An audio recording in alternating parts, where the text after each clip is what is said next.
Vamos lá, galera, vídeo novo aqui no canal e eu darei continuidade ao material muito bom que eu já disponibilizei aqui, que é sobre triângulos, dando início ali à nossa geometria plana. Vou deixar a playlist completa aqui na descrição. Esse é o terceiro vídeo da sequência.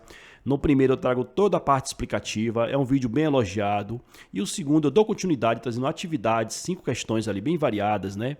Para você que está se preparando para o Enem ou se preparando para algum concurso, eu garanto que é um material bem enriquecedor. E aqui eu darei, obviamente, né? Prosseguirei aí com o desenvolvimento de questões voltadas a triângulo e de um vídeo muito especial que eu trarei questões de verdadeiro ou falso, né? Para a gente poder trabalhar ali em cima dessa preposição.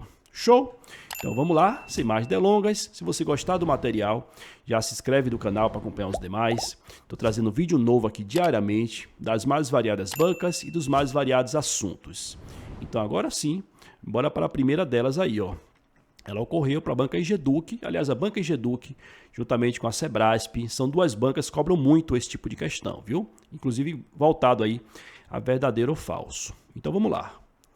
Em um triângulo retângulo, os catetos são os lados que formam o ângulo reto, enquanto a hipotenusa é o lado oposto a esse ângulo.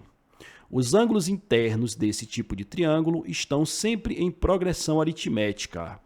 Então pausa o vídeo, tenta resolvê-la como você achar melhor e depois prossegue para ouvir a explicação e para ver se você acertou. Tranquilo? Então bora manter aí esse ritmo. E aí, verdadeiro ou falso? Galera, isso aqui é falso, tá? E eu vou explicar por quê. Olha só, muita atenção aqui, viu? Esse tipo de questão, ele costuma ter ali algumas cascas de banana. Vamos lá. Em um triângulo retângulo, os catetos são os lados que formam o ângulo reto. Isso aí tá certíssimo, não é? Triângulo retângulo é aquele que ele tem dois catetos e tem a hipotenusa. E os dois catetos são justamente aqueles que estão ali formando o ângulo reto, não é? Que é aquele ângulo que tem aquele quadradinho. Enquanto a hipotenusa é o lado oposto a esse ângulo. Corretíssimo. De fato, a hipotenusa opõe-se ao ângulo de 90 graus, que é o ângulo reto. Inclusive, a hipotenusa é o maior lado daquele triângulo. Bacana? Até aí tudo certo. A derrapagem está nessa informação final aqui, ó. Os ângulos internos desse tipo de triângulo estão sempre em progressão aritmética. Muito cuidado com isso, viu? De fato, tem modelos de triângulo que envolvem aí a progressão aritmética, como, por exemplo, o famoso triângulo que tem os ângulos internos 30, 60, 90. Perceba que o 30, 60, 90, ele segue uma progressão aritmética, ele segue uma PA, não é? Só que você tem outros modelos também, como, por exemplo, eu posso citar para vocês o triângulo retângulo isósceles, que também é muito famoso, que ele representa ali, ó, metade de um quadrado. Perceba que ele tem um ângulo reto, né, de 90 graus, e ele tem mais dois ângulos que são de 45. E aí, obviamente, quando você observa ali os três, você não tem uma progressão aritmética, certo? Então perceba que ele é errado devido a isso, né? Tem outras versões que não representam uma progressão aritmética. Tranquilo? Bacana? Deixa nos comentários no final se você acertou ou errou, viu? Vamos lá, vamos prosseguir, ó, sem perder tempo. Segunda questão para vocês aí. Dois triângulos são ditos semelhantes se um pode ser obtido pela expansão uniforme do outro. Esse é o caso se e somente se seus ângulos correspondentes são congruentes. Pausa o vídeo e me diz se ela é verdadeira ou falsa. Tranquilo? Bora lá, bora comigo, viu? Segunda questão para vocês aí, ó. Aqui deve ter causado algumas estranhezas, né, devido a alguns termos que foram utilizados, como, por exemplo, expansão uniforme. Porque ele me diz o seguinte, ó, dois triângulos são ditos semelhantes, e aqui eu quero chamar a atenção à diferença entre semelhantes e congruentes, tá? Cuidado, os enunciados, principalmente no Enem, eles trazem muito essa casquinha de banana aqui. A congruência, ela vem da igualdade. Relacione ela com igualdade, né, a grosso modo, porque você vai ter figuras iguais, só que elas podem estar, por exemplo, de ponta cabeça, não é? Podem estar invertidas, só que elas são iguais. Se você sobrepor uma na outra, você vai ter a mesma figura, né? Fazendo a correção ali do ângulo, etc. Semelhante, não. Semelhante, além dela ser igual, ela também pode ser uma versão ampliada ou reduzida da mesma, não é? Então ali, ó, de fato, aquela informação está correta, viu? O enunciado só causou uma estranheza ali porque colocou o termo expansão uniforme, quer dizer um aumento ali, uniforme, né? Que vale para todas as medidas, um aumento proporcional, certo? E aí no final ele fala que os ângulos correspondentes são congruentes. Olha só a palavra ali, congruente, quer dizer igual, né? Então os ângulos são iguais. Cuidado novamente, ó. A maneira que eu expando ou reduzo uma figura geométrica, não é? O ângulo ele não sofre essa expansão ou essa redução. Os ângulos permanecem, viu? Então eu vou pegar dois triângulos que são semelhantes, porque seus lados ali, é um exemplo, né?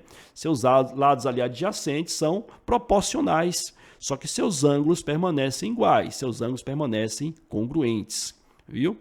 Então, segunda questão aí, com certeza ela é verdadeira, viu, galera? Muito bacana. Lembrando que dúvidas, deixa aí nos comentários que eu trago outra forma de resolução. Show? Bora lá, sem perder muito tempo. Ó. Terceira questão para vocês aí, essa é bem interessante. Ó. Durante a coleta de dados sobre o desmatamento, foi analisada uma região da Amazônia que forma um triângulo retângulo com catetos medindo 2 km e 1,5 km, né? E hipotenusa medindo 2,5 km. Então, analisando essa região, podemos afirmar que a área desmatada foi de 1,2 km². Pausa o vídeo, tenta me dizer se ela é verdadeira ou falsa, não é? Bora juntos agora? Olha só. Bom, de fato, quando você tem um triângulo retângulo, viu? E você precisa calcular a área dele, um dos mecanismos é você utilizar ali o produto, né? A multiplicação dentre seus catetos. Então, como enunciado, e depois dividir por 2, tá? Porque ali, perceba que os catetos dele, ó que legal. Quando eu posiciono ele ali de maneira reta, né? Perpendicular ali com o chão, você vai ter exatamente a base, que é um dos catetos, e a altura, que é outro cateto. Então, como nós sabemos que a fórmula de cálculo de área do triângulo, uma das, não é? Como eu digo para meus alunos, tem aproximadamente 7 fórmulas, mas essa é a mais principal, a mais simplória, a que o pessoal decora, né? Que é a mais útil, na verdade, que é base vezes altura, dividido por 2, que é o cálculo de área de qualquer triângulo. Então, você tem aí o produto dos catetos, não é? Dividido por 2. E quando eu faço o cálculozinho ali, ó, 2 vezes 1,5 eu vou ter 3, 3 dividido por 2 eu vou ter 1,5, não é? Então, muito cuidado aí, ó, é diferente de 1,2. Então, obviamente, essa terceira questão ela é errada, não é? Fixa essa informação, viu? Quando eu tenho um triângulo retângulo, a área dele pode ser calculada pelo produto dos catetos e dividido por 2. Isso é muito importante, tá, galera? Porque o que o enunciado faz? Ele lhe fornece um triângulo retângulo de ponta cabeça. Então, o aluno fica ali procurando a altura sem necessidade. Show? Bora lá. A quarta e a penúltima questão agora. Também muito legal essa, viu? O maior lado em um triângulo qualquer é sempre o lado oposto ao maior ângulo. Devido à soma dos ângulos de um triângulo ser 180 graus, o maior ângulo em um triângulo retângulo é o ângulo reto. O maior lado nesse triângulo, consequentemente, é o lado oposto ao ângulo reto, chamando de hipotenusa, e os demais lados são chamados de cateto. Muita informação, né? Pausa o vídeo, lê com calma e me diz se ela é verdadeira ou falsa. Tranquilo?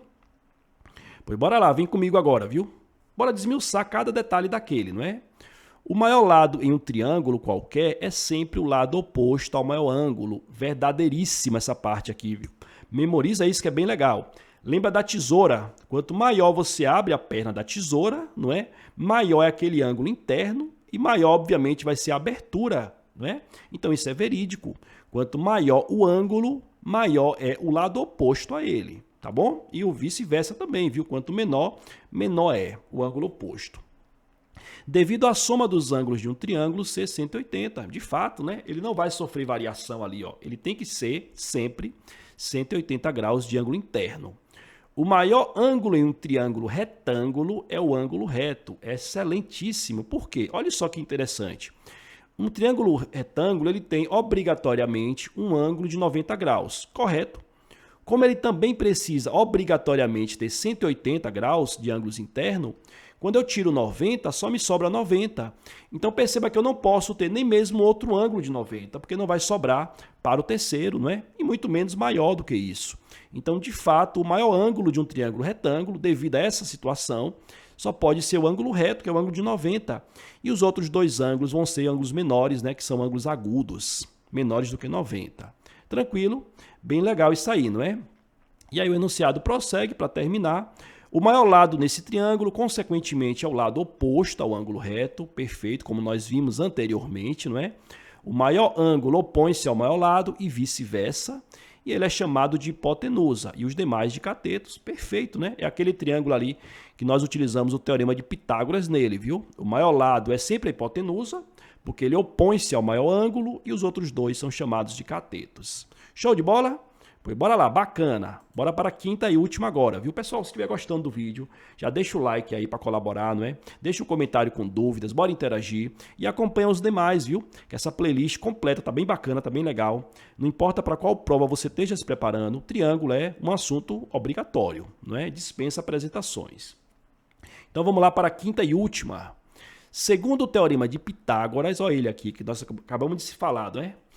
O quadrado da hipotenusa é igual à soma dos quadrados dos seus catetos. Esse teorema pode ser aplicado em qualquer tipo de triângulo acutângulo. E aí, galera, pausa o vídeo, tenta resolvê-la e depois prossegue para ver se o gabarito bate. Bora juntos? Vem comigo agora? Vamos lá. Galera, isso, cuidado, é errado, viu? Casquinha de banana como sempre, não é? Vamos começar do começo, ó. Segundo o teorema de Pitágoras, o quadrado da hipotenusa, ok, é igual à somatória dos quadrados dos seus catetos. Essa aí está perfeito, viu? Essa primeira parte descreve ali o teorema de Pitágoras, que você obrigatoriamente tem que memorizá-lo, viu? Esse teorema pode ser aplicado em qualquer tipo de triângulo acutângulo. E aqui mora o erro, cuidado. O teorema de Pitágoras ele somente pode ser aplicado para triângulos retângulos, viu? Acutângulo, para quem não está familiarizado, eu falei no vídeo introdutório aqui da sequência, viu, completo sobre isso, é aquele triângulo que tem os três ângulos internos menores do que 90, não é? Nós chamamos ele de acutângulo. Certo? Um exemplo seria o triângulo equilátero. E você não pode usar Pitágoras nele, viu? Pitágoras tem que ter realmente um ângulo reto ali, é um triângulo retângulo, né? Para que eu tenha a hipotenusa e os catetos. Tranquilo? Então essa quinta, ela com certeza ela é falsa. Pois é isso, meu povo. Concluí aí as 5, né? Eu espero que vocês tenham gostado e muito em breve trarei mais. Pois forte abraço e valeu!